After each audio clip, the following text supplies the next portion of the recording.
And joining us is the author, best-selling books, two of them, Obesity Code and The Diabetes Code. He is a nephrologist and functional medicine advocate. I don't know what either of those things are, but he's here to talk with us today. Let me welcome Dr. Jason Fung. Welcome. Thank you. Great to be here. Good to see you. I've been sharing with the audience, with the family here, that I've started last week and a half ago, intermittent fasting. I think I'm on day 10. And I thought it would be easy because I fasted my whole, adult life for several reasons. Maybe some of it wasn't too healthy when I was in my 20s. But, I've done 3-day fast, 4-day fast. I know that I'm built for a famine, so I don't fast too long and my body will be like, we're going to hold on to everything. And then when it's over, I'm like, I put it all back on. But the intermittent fasting, I explored as a lifestyle. I'm trying to see if I can make it into a lifestyle. But then I realized, Dr. Fung, I eat all throughout the day. I just be snacking and eating. It was a handful of almonds here, bag of Skinny Pop there, maybe a tangerine. Like, it's just constant grazing. And the last 2 days have been super tough. So what is intermittent fasting? How does it work? And why does it work? Yeah, so that's a great question. So intermittent fasting. So remember that fasting is really just any period of time where you're not eating. So if you eat, then your body is going to store calories. So what happens is you eat, you're taking in calories, your body wants to store those calories. So you store it either as sugar or as fat, body fat. And when you don't eat, that's when your body sort of gets that signal and says, okay, well, I don't have energy coming in, but you still need energy for your brain and your liver and your heart and so on. So it's going to take the energy that's stored away as sugar or as fat, and it's going to use it, right? And our body has the ability to store it. So that's really, just a natural sort of cycle, right? So you're going to eat, you're going to store calories, but then at the same time, you have to have a period where you don't eat and you're going to use those calories, right? We have that ability. There's nothing abnormal about it. Otherwise, you die in your sleep like every single night, because that's, this is just the way we're built. So what happened in the past was that people would have a period of fasting every day, right? You're trying to balance your feeding and your fasting. So if you think about the sort of 70s, what people would do is they'd eat 3 meals a day, and breakfast, lunch, and dinner. So you'd eat breakfast at like 8 a.m. and you'd have dinner at like 6 p.m. And you didn't eat after that. So you had from 6 p.m. until 8 a.m. about a 14-hour period of time where you're not eating. That's your fasting period. And you did this every single night without even thinking about it, right? It was just a habit. That's just the way we ate. And that's why you have this word breakfast. That's the meal that breaks your fast. So there's nothing cruel and unusual about fasting. It's just part of a normal cycle of life. What happened is that sometime in the 90s, people started to think that you needed to eat all the time and that it was healthy for you. Now, this was sort of contrary to everything that we had thought before that, because if you think about fasting, people have used it. It's literally the oldest dietary intervention in the book. We have, the Bible will mention it, religious texts will mention it, the ancient Greeks mention it. So we know people have been doing it for thousands of years.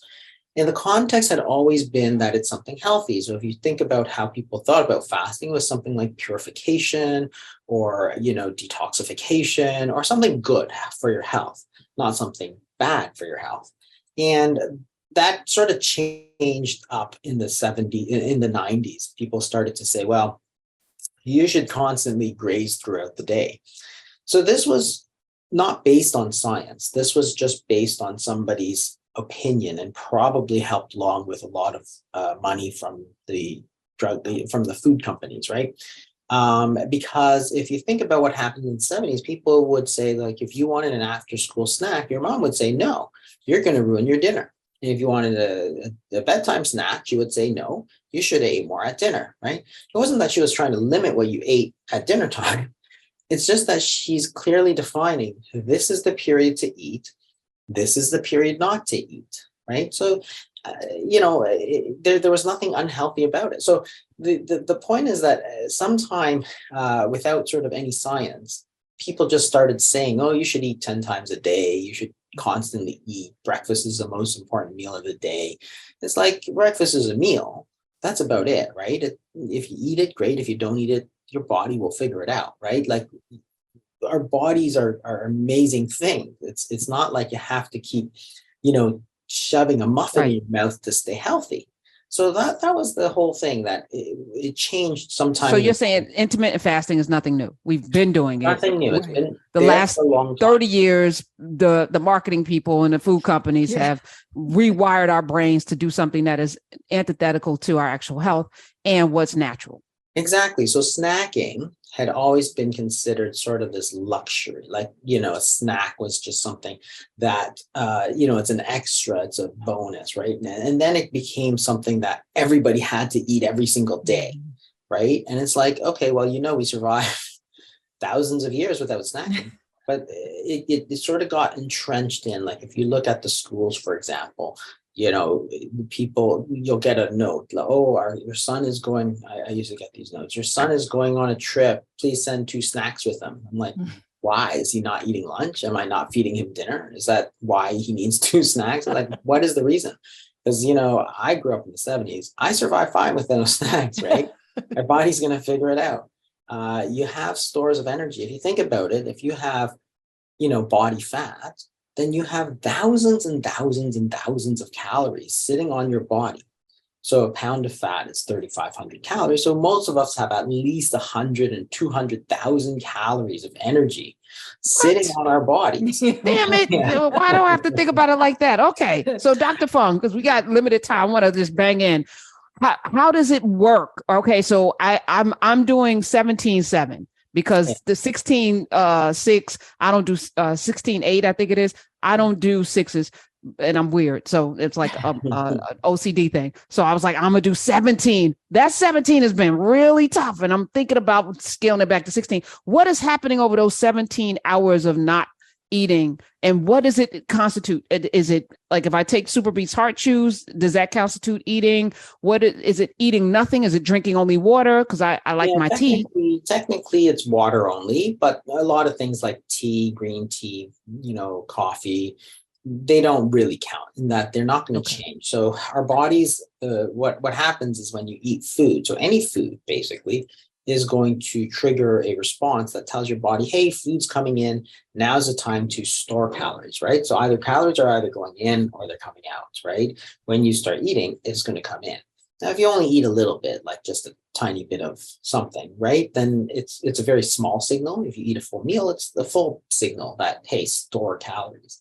So that's the 16 hours. All you're letting your body do is give it the time to switch over into this from the fed state, which is, the hormones which tell your body to store energy, have to flip and stay, use the energy. It's no different than, for example, if you go to Costco and you buy a lot of groceries, you put in the fridge, right? Once your fridge is full, then you stop going to Costco and you take the food out to eat, right? That's basically all it is. You're putting it in storage, you're taking it out. Same thing with body fat. When you're eating, you're putting the food energy in. When you're not eating, you're taking it out. So the fasting is just a way to allow your body to sort of use the energy that has been stored there. The reason it's hard is that our culture has been to encourage us to eat all the time.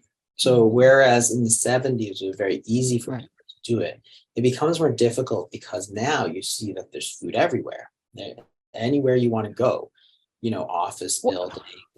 I've read that fasting for 16-17 hours also helps your cells to reset or to clean. It's like cleaning out the junk in your body, allowing the junk in your body to be swept out. Is that factual?